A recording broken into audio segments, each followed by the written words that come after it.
சட்னி அரைச்சா மசாலா அரைக்க முடியல, மசாலா அரைச்சா மஞ்சள் அரைக்க முடியல, ஒவ்வொன்னுக்கும் தனி மிக்சரா வாங்க முடியும்? வேண்டாம், அல்ட்ரா சாய்ஸ் ப்ரோ இருக்கே, இந்தியாவின் அதிவேக 1000 வாட்ஸ் மிக்சர் கிரைண்டர், வினாடிகளில் கலையும் கரைக்கும். ஒரு சாய்ஸ் ப்ரோ போதும். இனி எதையும் அரைக்கலாம், அதை ஃபாஸ்டா அரைக்கலாம். ரொம்ப டயர்டா இருக்கு. இயற்கையான டேட்ஸ், பாதாம், பிஸ்தா, கேஷு அண்ட் ஹனி கொண்டு தயாரிக்கப்பட்ட lion date nut bytes. Chennai high court அருகே வழக்கறிஞர் ராஜீவ்காந்தி ஸ்கூட்டர் மீது விசிக தலைவர் திருமாவளவன் கார் சில நாட்களுக்கு முன் மோதியது. அப்போது இரு தரப்புக்கும் ஏற்பட்ட பிரச்சினையில் வழக்கறிஞரை விசிக வழக்கறிஞர்கள் விரட்டி அடித்த சம்பவம் பெரும் பரபரப்பை ஏற்படுத்தியது.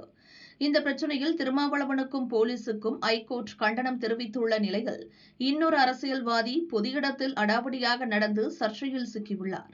அது பற்றிய விவரம் வருமாறு: அண்ணா சாலை போக்குவரத்து காவல் நிலையத்தில் போலீஸ்காரராக இருப்பவர் பிரபாகரன், வயது 35. இவர் அண்ணா சாலையில் நேற்று மதியம் 1:40 மணியளவில் போக்குவரத்தை சீர் செய்யும் பணியில் ஈடுபட்டிருந்தார். அப்போது ஐஓபி வங்கி எதிரே உள்ள ஈரோ ஷோரூம் அருகே போக்குவரத்திற்கு இடையூறாக ஒரு டொயோட்டோ ஃபார்ச்சுனர் கார் நிறுத்தப்பட்டிருப்பதை கண்டார்.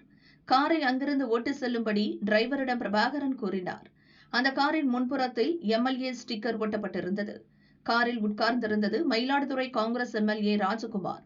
காரை எடுக்கும்படி போலீஸ் சொன்னதை பார்த்ததும் ராஜகுமார் ஆவேசமானார். நான் யார் தெரியுமா? எம்எல்ஏ, என்கிட்டயே வந்து காரை எடுக்க சொல்றியா என போலீஸ்காரர் பிரபாகரனை பார்த்து கோபத்துடன் சீறியிருக்கிறார். போக்குவரத்திற்கு இடைஞ்சல் ஏற்படக்கூடாது என்பதற்காக காரை எடுக்க சொன்னேன், அதில் என்ன தவறு என போலீஸ்காரர் கூறியதும் எம்எல்ஏ இன்னும் ஆத்திரமடைந்தார். சாலையில் நின்று பிச்சைதானே எடுக்கிறீர்கள் என போலீஸ்காரரை பார்த்து தரக்குறைவாக பேசியுள்ளார்.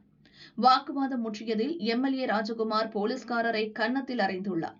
அவரது ஆதரவாளர்களும் பிரபாகரனை தாக்கியுள்ளனர். பிறகு எம்எல்ஏவும் ஆதரவாளர்களும் அங்கிருந்து வேறு காரில் புறப்பட்டு சென்றனர். அண்ணா சாலை போலீஸ் நிலையத்திற்கு மிக அருகில் இந்த சம்பவம் நடந்ததால் போலீஸ் துணை கமிஷனர், உதவி கமிஷனர் விரைந்து சென்று போலீஸ்காரர் பிரபாகரனிடம் நடந்ததை கேட்டறிந்தனர். அப்பகுதியில் பொருத்தப்பட்டுள்ள சிசிடிவி கேமரா காட்சிகளை ஆய்வு செய்து விசாரணை நடத்தி வருகின்றனர். கடமையை செய்த போலீஸ்காரர் பிரபாகரன் மீது பட்டப்பகலில் காங்கிரஸ் எம்எல்ஏவும் அவரது ஆதரவாளர்களும் தாக்குதல் நடத்திய சம்பவம் சென்னையில் பெரும் அதிர்ச்சியை ஏற்படுத்தியுள்ளது. இதுகுறித்து போக்குவரத்து போலீஸ் உயர் அதிகாரியிடம் கேட்டபோது, சம்பவம் குறித்து விசாரணை நடக்கிறது, கண்டிப்பாக வழக்கு பதிவு செய்யப்படும் என்றார்.